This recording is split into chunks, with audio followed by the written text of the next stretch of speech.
2019ची लोकसभा निवडणूक, मावळ मतदारसंघ, पार्थ पवार विरुद्ध श्रीरंग बारणे अशी लढत रंगली होती। तेव्हा खुद्द अजित पवारांनीच मुलगा पार्थ पवाराच्या प्रचाराची धुरा उचलली होती।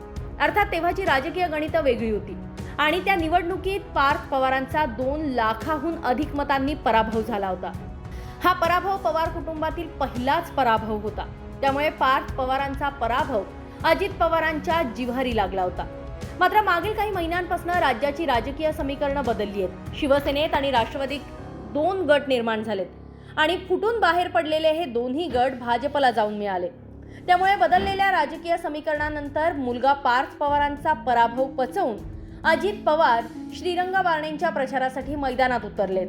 नेमका हाच मुद्दा धरून राष्ट्रवादी काँग्रेस शरदचंद्र पवार पक्षाचे नेते रोहित पवार यांनी अजित पवारांना डिवचलंय।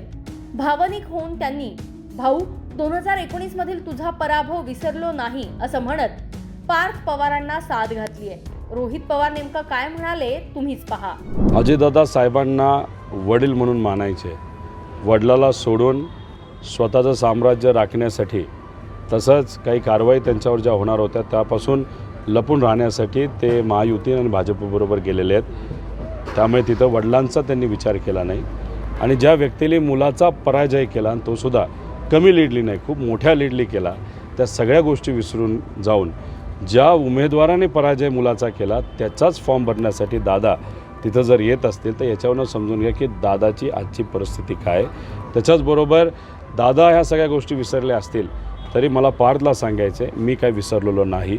ज्या व्यक्तीने तुझा पराभव केला त्या व्यक्तीच्या विरोधात प्रचार करण्यासाठी हा तुझा भाऊ इथं आलेला आहे आणि ज्या ज्या कार्यकर्त्यांनी तुझा प्रचार हा केला होता ते कार्यकर्ते अजूनसुद्धा साहेबांबरोबर आहेत आणि जे आपले बारणे उमेदवार आहेत विरोधी पक्षाचे महायुतीचे त्याच्या विरोधात आम्ही सर्वजण इथं लढत आहोत।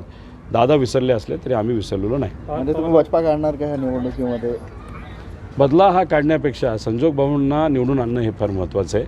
त्यासाठी जे काही खरं आहे ते मी बोलेल आणि जे योग्य आहे ते मी बोलेल आणि लोकांची भूमिका प्रचाराच्या माध्यमातून मी मांडत राहील। दरम्यान राष्ट्रवादी काँग्रेसमध्ये उभी फूट पडल्यानंतर पवार कुटुंब विभक्त झालंय। त्यानंतर 2 गटात विभागले गेलेले पवार कुटुंबीय एकमेकांवर टीका करण्याची एकही संधी सोडत नाहीये आणि त्यानंतर आता आयती संधी आल्याचं पाहून रोहित पवारांनी भाऊ असलेल्या पार्थ पवारांबद्दल काळजी व्यक्त केली आहे, तर दुसरीकडे काका असलेल्या अजित पवारांवर निशाणा साधलाय। असो, तुम्हाला काय वाटतं? रोहित पवार खरंच पार्थ पवारांच्या पराभवाचा बदला घेतील? तुमचं उत्तर कमेंट बॉक्समध्ये नक्की सांगा। राज्यातील महत्त्वाच्या घडामोडी जाणून घेण्यासाठी लोकमत.com पाहत रहा। पुण्याहून किरण शिंदे यांचा रिपोर्ट, लोकमत.com।